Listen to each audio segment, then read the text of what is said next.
le 13 décembre, commentaire sur le psaume 34. Jésus dit : Je parle à vous, mes chères victimes, qui avez besoin d'un ange consolateur, comme j'eus moi-même pour vous exhorter à souffrir. Car si mon esprit enflammé de charité tenait à faire la volonté de mon Père, je n'étais pas dépourvu des terreurs et des révoltes de la chair face à la souffrance. Vous aussi, petit Jésus, vous n'ignorez pas la dualité de l'esprit et de la chair. L'esprit crie, il faut s'immoler pour obtenir le salut. Et la chair gémit, pitié, je veux vivre et ne pas souffrir. Mais je viens à vous et je vous donne ma parole, afin de fortifier votre chair aussi pour la douleur. J'ai pitié de votre chair aussi, car lorsqu'elle est un instrument de rédemption, lorsque l'Esprit de Dieu la possède et la pousse à son gré, comme un brin d'herbe que le vent agite de son baiser, elle n'est pas une matière répréhensible, mais une matière sainte qui connaîtra la gloire dans mon royaume. J'ai sanctifié la chair aussi en la rachetant par ma doctrine et mon sang. Et celui dont la vie est fidèle à ma doctrine et qui ne se moque pas de mon sang, mais grâce à ce sang se perfectionne à mesure qu'il se purifie en lui, celui-là rend sainte sa chair aussi et agréable à Dieu. C'est la nappe de votre autel. L'autel, c'est l'âme sur laquelle l'esprit s'immole. Mais chaque autel doit être recouvert de lin pur pour être prêt à devenir une table mystique. Une chair pure, sacrifiée, enrichie par la douleur, et la nappe qui recouvre votre autel, nappe d'une blancheur éclatante, lisse, ornée, sur laquelle le prêtre éternel ne dédaigne pas de venir pour accomplir le rite avec l'hostie de votre esprit.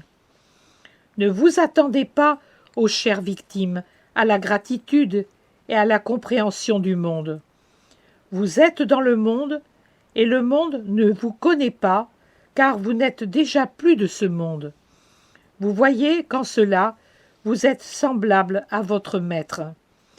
Vous vous immolez pour le monde, et le monde vous regarde en hochant la tête, et en vous couvrant de railleries, et en vous frappant de ses armes perverses. En cela aussi, vous êtes semblable à moi. Le monde cherche à vous attirer dans des pièges dangereux, par des interrogations sournoises, qui semblent des louanges, mais qui sont des inquisitions, aptes à leur mettre dans la main les pierres pour vous lapider. Répondez au monde par le silence et la patience, et s'il insiste dans sa méchante inquisition, pour se persuader en se sentant justifié de le faire, et vous persuadez vous-même que ce que vous dites est un blasphème, répondez : je fais ce que veut mon Père. Mes œuvres sont manifestes, je n'agis pas dans l'ombre pour nuire, j'agis dans la lumière de la vérité. Si vous pensez que j'agis mal, faites-m'en la démonstration. Si vous ne le pouvez pas, parce qu'il n'y a pas de mal dans ce que je fais, pourquoi me frappez-vous ?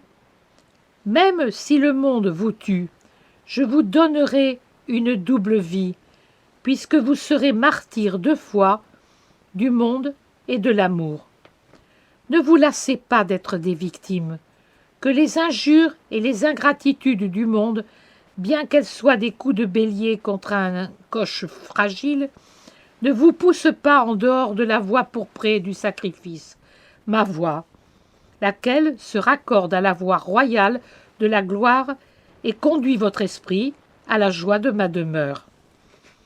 Ne dites pas « tout est inutile ».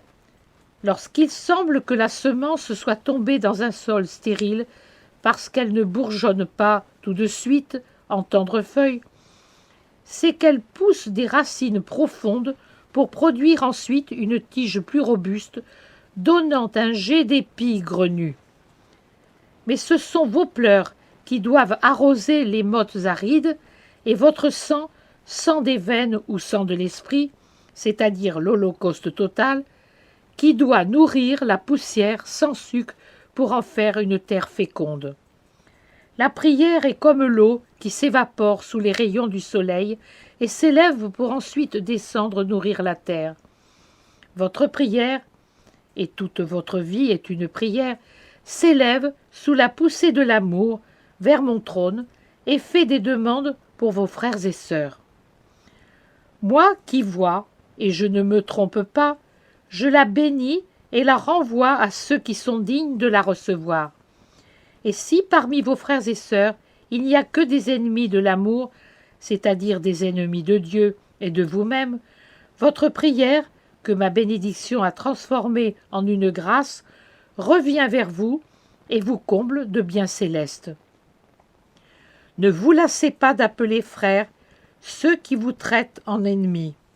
Les petits Jésus n'ont que des frères, même si les autres ne sont capables envers eux que de haine ennemie. Laissez les inconscients et ceux qui n'ont que la conscience de Satan accomplir leur œuvre. Vous, accomplissez la vôtre.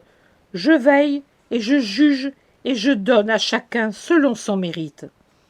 Je vous ai parlé ainsi pour vous faire perdre vos illusions quant aux satisfactions humaines de votre vie de victime. Moi, la victime suprême, je n'ai jamais reçu, en 33 ans de vie, autant d'injures que pendant les quelques heures qui vont du Gethsémani à ma mort. Mais ce furent précisément ces heures qui firent de moi le Rédempteur. Souvenez-vous-en. Pour l'instant, vous ne devez espérer qu'en moi pour votre réconfort.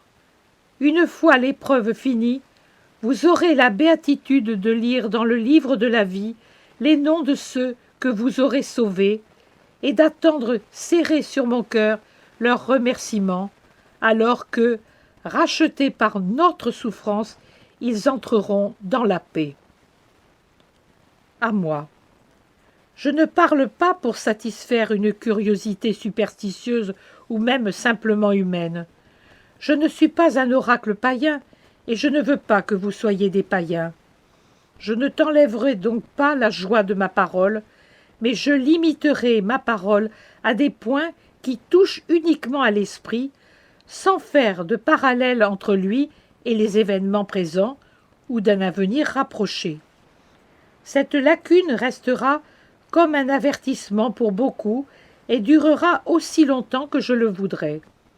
Mais si on devait faire un usage non spirituel de ton travail, je t'ordonnerai d'écrire pour toi seul, et, au cas où tu n'obéirais pas, je t'enlèverai la parole.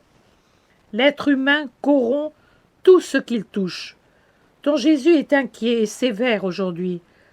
Pas avec toi, pauvre âme, mais avec ceux dont le cœur et l'esprit ne sont pas droits.